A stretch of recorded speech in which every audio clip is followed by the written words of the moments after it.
शूल?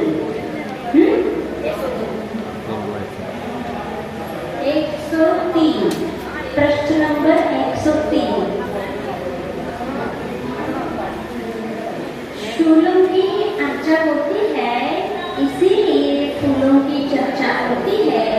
फूल अर्चना की सामग्री अवश्य है, ईश के चरणों में समर्पित होते हैं वह, परंतु फूलों को छूते नहीं भगवान, है ना? क्या है? कांटा और फूल के दोनों के बीच में कांटा अपने आप के महत्व को बता रहा है कि हम फूलों से ज्यादा अच्छे हैं। हम हमेशा शूल ही नहीं रहते हैं, हमेशा चुभने वाला काम नहीं करते हैं। कभी कभी हम बहुत अच्छे काम भी करते हैं। इसलिए इससे ये समझना कि इंसान के अंदर हमेशा बुराइयां नहीं होती है, अच्छाइयां भी होती है। समय समय की बात होती है, जैसे समय आता है वह परिस्थिति वशात इंसान वैसा ढल जाता है, तो इसीलिए कभी कभी बुरा लगने लगता है और अनुकूल हो जाता है तो अच्छा लगने लगता है। तो शूल ये कह रहे हैं कि हम फूल से भी कभी कभी अच्छे हो जाते हैं, काम में आ जाते हैं। तो उन्होंने कहा था कि हम जब उसके साथ पेड़ के साथ शूल भी रहते हैं, फूल भी रहते हैं, लेकिन फूल हमसे आलिंगन करके हमारा शरीर को विकार बनाना चाहती है। ये फूल की क्या है? ये अवगुण है। तो हम लेकिन हम उस विकार के प्राप्त नहीं होते हैं। और यहाँ पे कह रहे हैं फूलों से अर्चा होती है, किसकी? भगवान की। लेकिन फूल अर्चना की सामग्री अवश्य है, इसके चरणों में समर्पित होते हुए, परंतु फूलों को छूते नहीं भगवान। भगवान फूलों को छूते हैं क्या? नहीं छूते हैं। और उन्होंने कल कहा था महादेव का आयुध क्या है? त्रिशूल, है ना? तो शूल महादेव का आयुध होता है और उसकी महादेव की अर्चना फूलों से होती है। शूलधारी होकर भी काम को चलाया है प्रभु ने, तभी तो शरणहीन हुई फूल शरण की आस ले प्रभु चरणों में आते हैं। भगवान के अंदर, ईश के अंदर से पूरे काम वासना चली जाती है, वो वासना के फल जब प्राप्त करते हैं। इसीलिए काम का प्रतीक फूल होता है। इसीलिए कितने भी फूल चढ़ाओ आप लोग, लेकिन भगवान फूल को छूते तक नहीं है, क्योंकि वो काम वासना से ऊपर उठे हुए होते हैं, लेकिन उनके हाथ में शूल जरूर है। और सुनो, प्रभु का पावन संपर्क पाकर फूलों से विलोम परिणमन शूलों में हुआ है। कहाँ से यहाँ तक और यहाँ से कहाँ तक, कब से अब तक और कब से अब तक आदि सूक्ष्म स्थान एवं समय की सूचना सूचित होती रहती है सहज भी शूलों में। क्या शूल क्या कह रहे हैं? हम प्रभु का पावन संपर्क पा लेते हैं, क्योंकि महादेव के हाथ में त्रिशूल है, शूल है। उस महादेव के संपर्क से, प्रभु के संपर्क से हमारे अंदर ऐसी कुछ योग्यताएं आ गई हैं, ऐसा कुछ ज्ञान विशेष आ गया है। वो ज्ञान विशेष सामान्य लोगों के अंदर नहीं हुआ करता है। जिसके ऊपर गुरु की अनुकंपा होती है, गुरु की कृपा होती है, या गुरु के सानिध्य में आकर के उसके जीवन में उसके अनुकंपा से कुछ विशेष हासिल कर लेता है। वो किससे? गुरु की अनुकंपा से। जैसे शिष्य गुरु के प्रति समर्पित होता है, तो गुरु भी उनको उनके अनुसार सब देते जाते हैं और उनको ऊपर उठाते जाते हैं। और गुरु की कृपा मान लो नहीं भी रहे, यदि शिष्य के अंदर, भक्ति के अंदर यदि उसने हृदय में गुरु को बिठा लेता है, तो भी वो उठ सकता है। गुरु भले दूर हो और गुरु नहीं भी देख रहे हैं, नहीं भी आशीष दे रहे हो, तो भी यदि भक्ति के अंदर इतने समर्पित भक्ति हो जाता है, तो वह भी अपने लक्ष्य को प्राप्त करता है। ऐसा कौन था? बता सकते हैं? ऐसे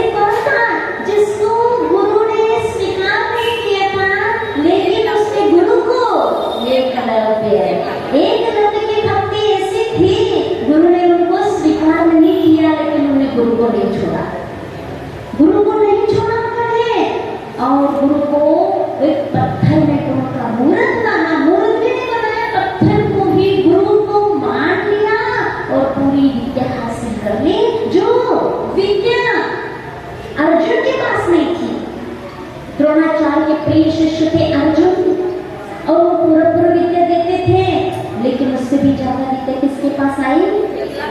एकलव्य के पास आई। मतलब गुरु के प्रति समर्पण मुख्यता है, इतनी मुख्यता गुरु कृपा नहीं है। गुरु के प्रति समर्पित भक्ति हो तो वह हर चीज हासिल कर सकता है। तो यहाँ ये सूल कह रहे हैं, हम प्रभु के संपर्क में आकर के हमको कुछ ऐसा विशेष ज्ञान प्राप्त हो गया है, फूलों से विलोम परिणमन हुआ है। जो काम फूल नहीं कर सकते हैं वो काम हम करते हैं। क्या करते हैं?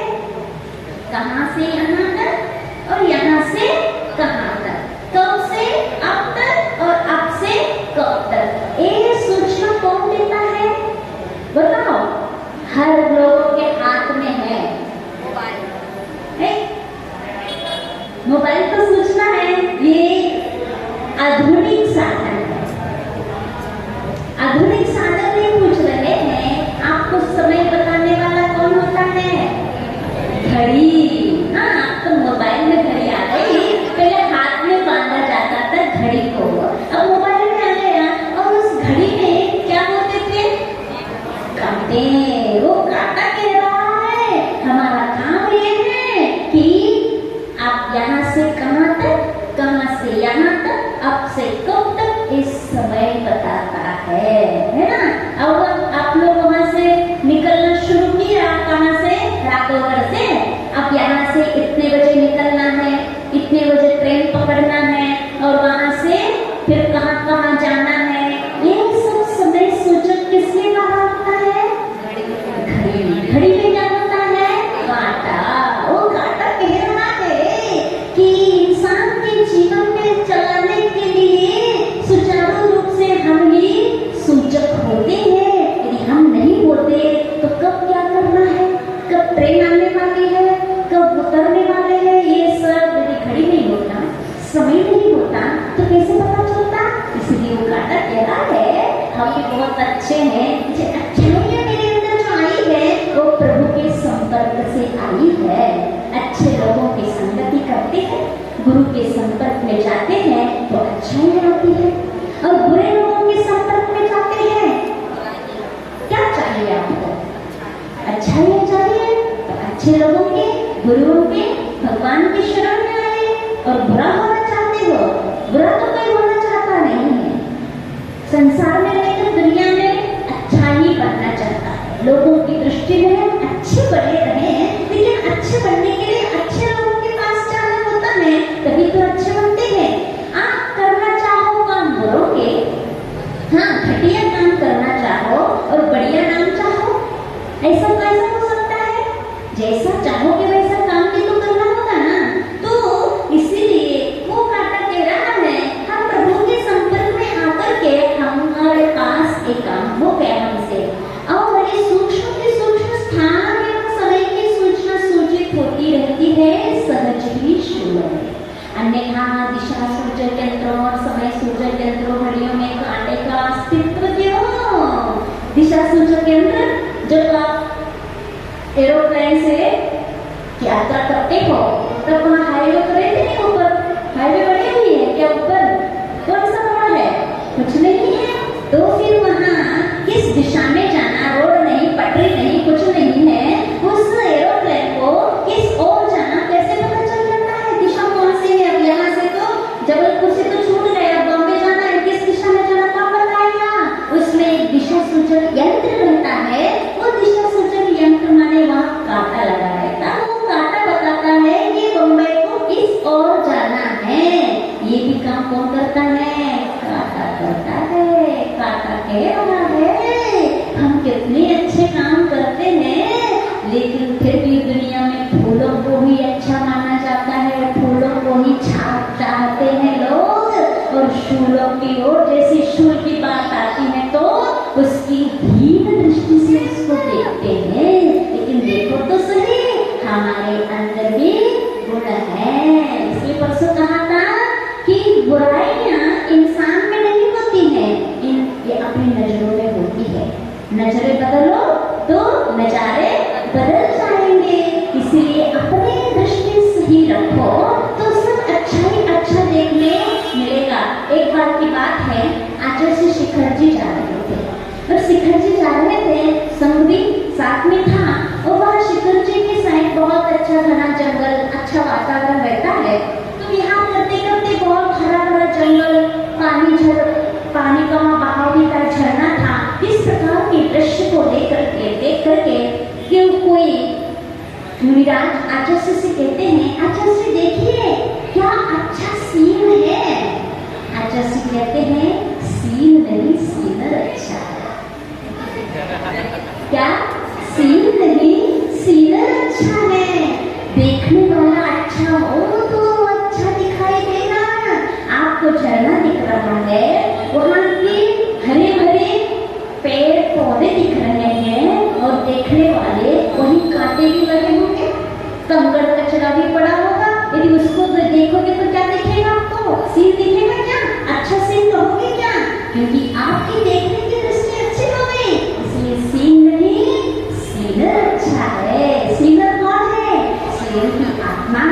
यदि इसमें दो अर्थ निकलेंगे, देखने वाला अच्छा, उसकी दृष्टि अच्छी है तो सीन अच्छे है। और सीनर अच्छा माने इस दुनिया में कोई भी चीज सुंदर नहीं है, अच्छी नहीं है जितनी अच्छी अपनी आत्मा है। आत्मा के पास जो गुण है, जो आनंद है, जो अंदर झलता है, वो और दुनिया में नहीं है। इसलिए जिसने सीन नहीं सीनर अच्छा है। इस बात को भी हमें नहीं भूलना है कि घर घमंड से भरे हुए उद्दंडों की उद्दंडता दूर करने दंड संहिता की व्यवस्था होती है और शास्त्र की शासन सैया भूल होती नहीं, शूलशिला हो। अन्यथा राजसत्ता और राजसत्ता की राजधानी बनेगी कहाँ? जब कोई उद्दंडता करता है, मर्यादा का उल्लंघन करता है, अत्याचार करता है, अन्याय करता है, तब उसको दंड दिया जाता है। वो दंड कैसे दिया जाता है? फूलों के हार पहना के। क्यों? दंड, पनिशमेंट। उसको फूलों का हार पहना के पनिशमेंट दिया जाता। फूलों का हार कब पहनाया जाता है? सम्मान सत्कार में या दंड विधान में? बताओ। वो शूल कह रहा है, जब कोई उद्दंडता होती है, अन्याय होता है, तो उसको दंड नीति से ही उसको रास्ते में लाया जाता है। यदि दंड नीति नहीं है राजसत्ता में, तो राजसत्ता की राजसत्ता में भोग विलासी हो जाती है और हर जगह स्वच्छंदता फैल जाएगी। इसीलिए समाज में, घर में कुछ गलती हो जाती है तो दंड नीति की बहुत आवश्यकता है। बिना दंड नीति की सुचारुता से कोई भी विधान संविधान चलने वाले नहीं है। कुछ अधिकार होते हैं, कुछ हक होते हैं, तो कुछ दंड नीतियां भी हुआ करती हैं। तो बिना दंड नीति के कोई भी राज्य संचालन अच्छा होने वाला नहीं है।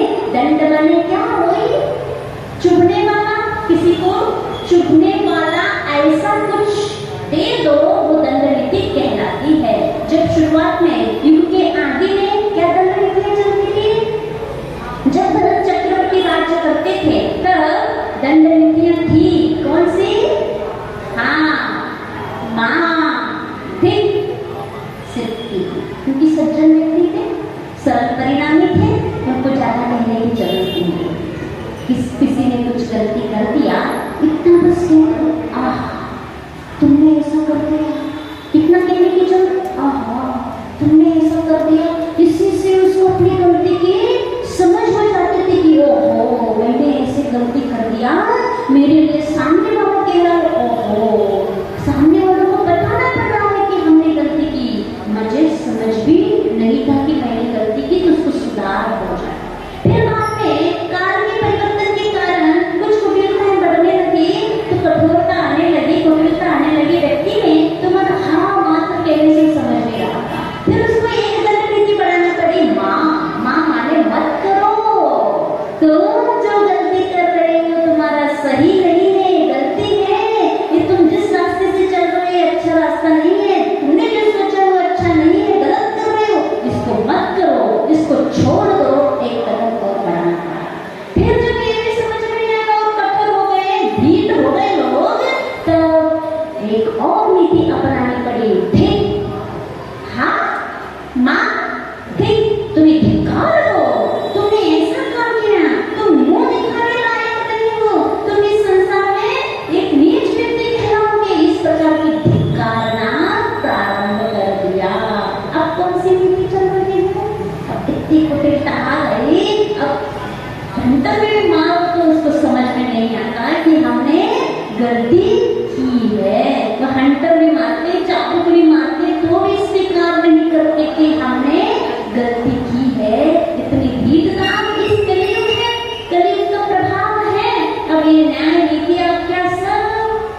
चोर चोर मुंह से में भाई बन रहे हैं, है ना?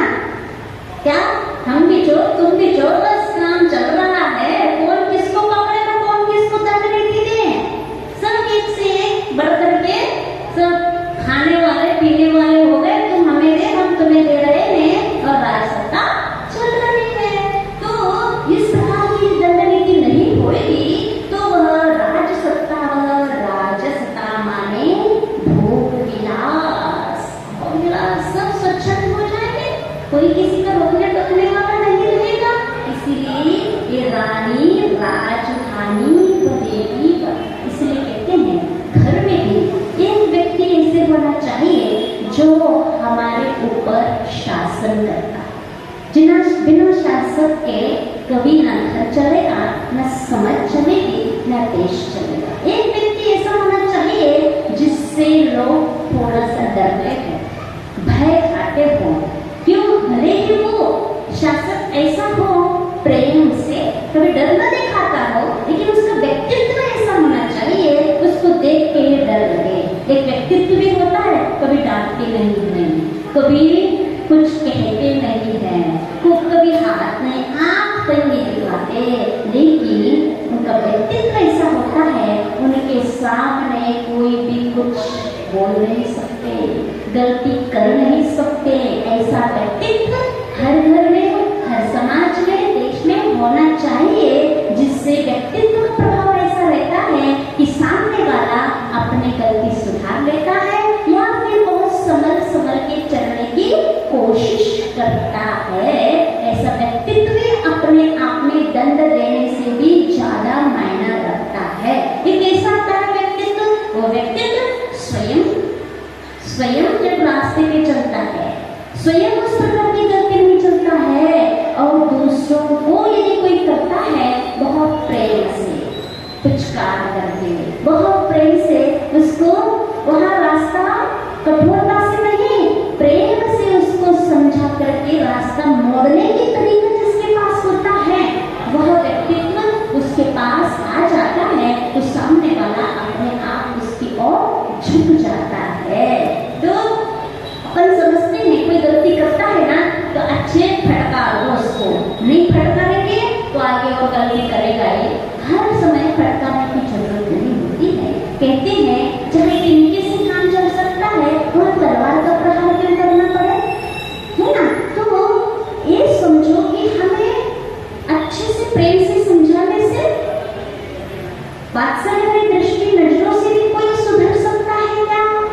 क्योंकि सामने वाला भी जो रहता है ना, अलग अलग तासीर के लोग होते हैं, है ना? कोई ऐसे होता है मात्र इशारा कर वो काफी हो जाता है, और मुझे किसी का तासीर ऐसी रहती है बोलना पड़ता है, और किसी की तासीर ऐसी रहती है तो डंडा ही दिखाना पड़ता है। तो पहले देख लो सामने वाला कैसा है।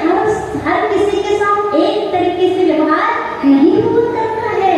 वो कैसा है व्यक्ति, किस प्रकार का है और हमें किस प्रकार का अपनाना चाहिए, ये देख करके हमें उसके सामने वालों को रास्ते पे ला सकते हैं। यदि हम बात बात पे भी टोकते रहेंगे, उसको बार बार उसकी गलतियां बताते रहेंगे, सामने उसका फल ये निकलेगा तो आगे ठीक हो जाएगा। क्या कहेगा? इसका नेचर ही है बार बार टोकने का, ये बराबर कहता ही रहता है, इसीलिए अपने बोली की कीमत नहीं रहेगी। इसीलिए उसको कम टोको, छोटे छोटे गलती ठीक है, कोई बात नहीं है, थोड़ा सा और ऐसे टोको कि उसको टोकना न लगे। हाँ, अच्छे प्रेम से उसको कहीं उदाहरण दे करके, कुछ ऐसा प्रेम से इस प्रकार की कह करके उसको रास्ते में लाया जा सकता है। अकेले तलवार का प्रहार करना ही हर जगह उचित नहीं होता है। इसीलिए तो ऐसी शिल्पी की मते परिणति में परिवर्तन गति वांछित है। सही दिशा की ओर क्षण काटा हुआ पुनः कहता है, कम से कम शिल्पी इस भूल के लिए शूल से क्षमा याचना तो करे मां। इतनी लंबी चौड़ी व्याख्यान होने के बाद भी मरना संभव काटा मन से मरा नहीं है, बदले की भाव भी निकले नहीं है, कह रहा है माटी से ठीक है, सब कुछ समझ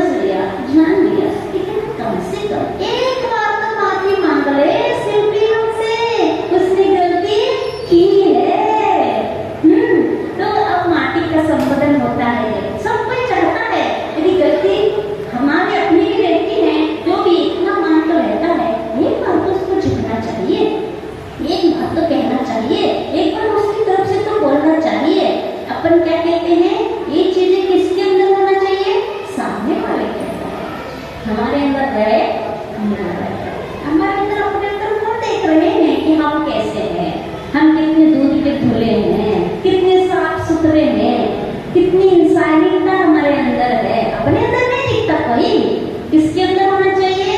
सामने वाले के अंदर होना चाहिए। लघुता किसके अंदर होना चाहिए?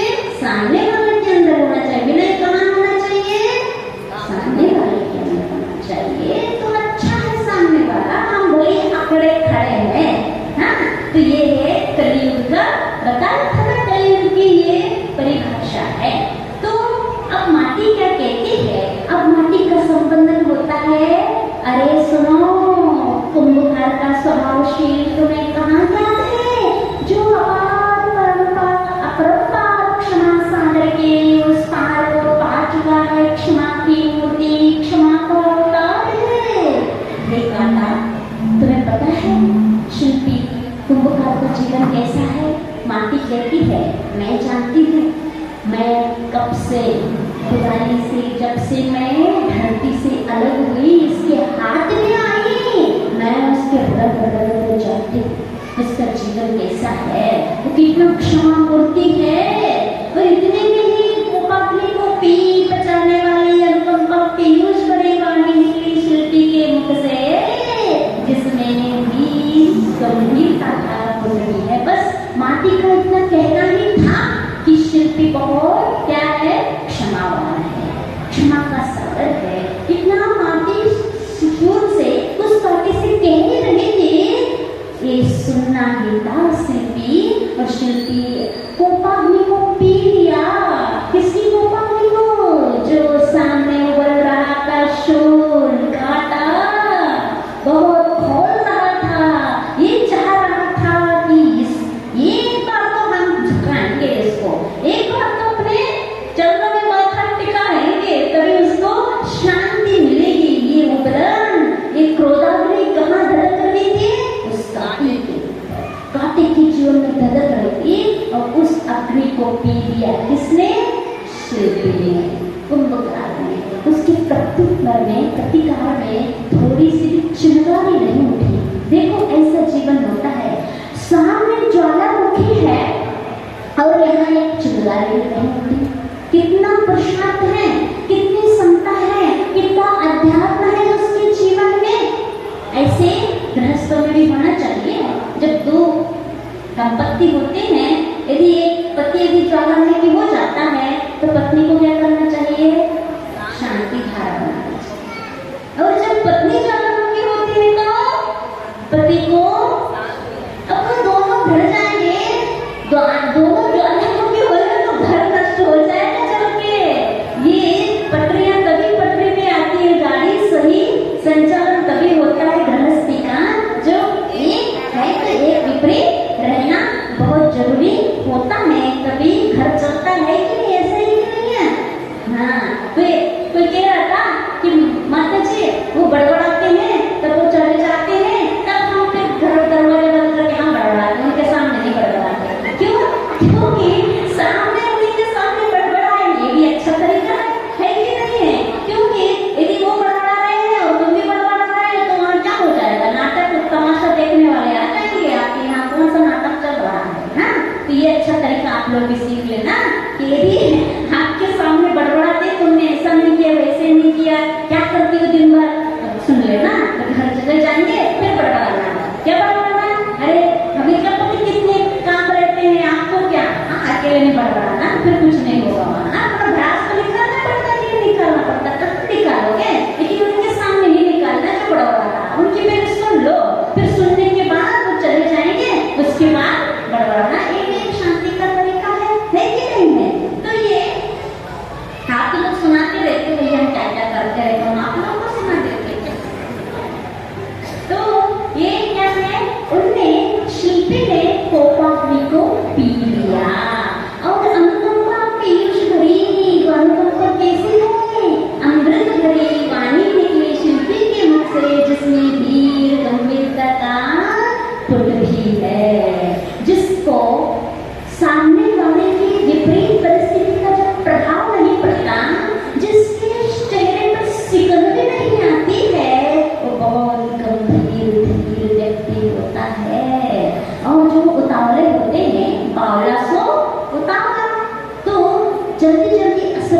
है सामने वालों का, वो कभी ऐसे धीर गंभीर होकर के कोप अग्नि को पीने वाला नहीं बन सकता है। इसीलिए शांति से एक दर्शक बन करके सामने वाले के रोल को देख लो कि कैसा रोल कर रहा है, अच्छा कर रहा है कि नहीं कर रहा है, कितने अच्छे नच रहा है, कितनी अच्छी एक्टिंग कर रहा है, देख लो कितना नचा रहा है वो क्रोध उसको।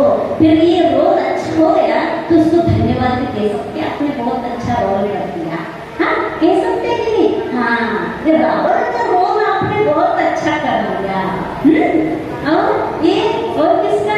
तुमकारी का रोल आपने बहुत अच्छा, आप बहुत माहिर हो ये रोल करने में। यदि कोई मान करता है, घमंड में बोलता है हाँ आप बहुत अच्छा रोल कर लेते हो रावण का, तो कोई क्रोध करता है तुमकारी से में आप बहुत अच्छा रोल कर लेते हो। तुमकारी की कहानी पता है, बहुत लंबी है, आप लोगों को पता है, बहुत क्रोध वाली थी तुमकारी, तुम नहीं कह सकते थे उसको, किसी ने तू कह दिया फिर देखना उसका तो फिर मैं तो उससे इसलिए कोई शादी करने तैयार नहीं होता था, इतने गुस्से वाली थी वो। मान लो गलत से बातों बातों में किसी को होता है तुमने ऐसा कर दिया, बोलने में आता है, ध्यान नहीं रहता है, ये क्या गलती से फिर उसका कोई पार पार पार क्या पार हो जाता है, उस आपे में नहीं रहती है तो उसका भी गुस्सा सुधर सकता है, उसके भी जीवन में इतनी शांति आ गई थी ठोकरें खा चुकी थी। तब और बड़ी लंबी कहानी है, श्रेणी चरित्र में आती कहानी है ना, पढ़ लेना कभी। तो ये आप लोग ऐसे सोच सकते हैं सामने वाला इस प्रकार के कषायों का रोल कर रहा है तो आप देख लेना उस रोल को। टीवी में तो खूब सीरियल देखते हो, फिल्म देखते हो, थोड़े अपने घर में भी देख लिया करो फिल्मों को, सीरियल को। कैसे देखना? दर्शक बने, जैसे टीवी के सामने दर्शक बन के देखते हो, ये तो सीरियल है, हमारे घर की बात थोड़ी ना है, तो घर का भी एक सीरियल समझ के देखना। ये तो एक क्या है, सीरियल चल रहा है, अंतर्मुख का रोल है, इसका ज्यादा नहीं है, बाद में अपने आप वो रोल चेंज हो जाता है। अपन को ये देखना है, जरूर देखना है, बिना टिकट का, है ना, बिना टिकट का, बिना खर्चा का, कोई लाइट की खर्चा नहीं और टिकट भी देना नहीं, बिना उसके यार देखने मिल रहा है। यदि ऐसे विचार करोगे तो अपने जीवन में क्या शांति आ सकती कि नहीं आ सकती? लेकिन उस समय तुरंत याद आना चाहिए कि हमें ऐसे रहना है, शांत गंभीर रहना है, जैसे शिल्पी यहाँ रह रहा है। और वो क्या कहता है, देखो खम्मा में खमंत में क्षमा करता हूँ सबको, क्षमा चाहता हूँ सबसे, सबसे सदा सहज बस मैत्री रहे मेरी, वैर किससे क्यों तो करूं, यहाँ कोई भी तो नहीं है संसार भर में मेरा वैरी। विनियोग जीवी उस फुटने कोटि कोटि भमसा तन बितावन को पार कर कांटे की सनातन चेतना को प्रभावित किया। देखो क्या प्रभाव होता है, वो कब से बोल रहा था, कब से बोल रहा है और ये सोच रहा है मैं इसको मजा चखाऊंगा, मैं इसको बताऊंगा, इसने मेरे जीवन में से कब से वो बोल रहा है। 3 दिन हो गए बोलते बोलते, क्यों उसका देखो। लेकिन ये 3 दिन की अग्नि एक मात्र वाक्य से शांत हो गई। कौन से वाक्य से? उसने तपस किया, मैं सबको क्षमा चाहता हूँ, सब मुझे क्षमा करे। कितना ताकत है, कितनी ताकत है इस वाक्य में। एक वाक्य सबको अपनाना चाहिए। कोई गुस्सा करता है, उगलता है अपने ऊपर, आप क्षमा करना, ऐसा हमसे गलती हुई, हम समझ नहीं पाए, अब सुधर जाए। इतने कहने में क्या चाह रहा है? अच्छे मुस्कुरा के गंभीर मुद्रा में। हाँ, तो ये क्या है, ये सामने वालों को शांति धारा का बहुत अच्छा तरीका है। वहाँ सब शांत हो जाता है, आगे गाड़ी नहीं बढ़ पाती है। तो यहाँ अपने आप तो है ये 10 धर्म में सबसे पहला धर्म क्षमा धर्म है। हर साल सुनते हैं, लेकिन थोड़ा सा प्रैक्टिकल में ले आए तो जीवन में आनंद रहेगा। नहीं तो सुनने मात्र से क्या हो रहा है, कुछ नहीं होने वाला। आज समझ हो क्या? इस प्रकार से वहाँ शिल्पी से उन्होंने कांटा ने क्षमा मंगवा के लिए रह लिया। लेकिन ध्यान रखना, क्षमा चाहने, क्षमा मंगवाने वाले ने क्षमा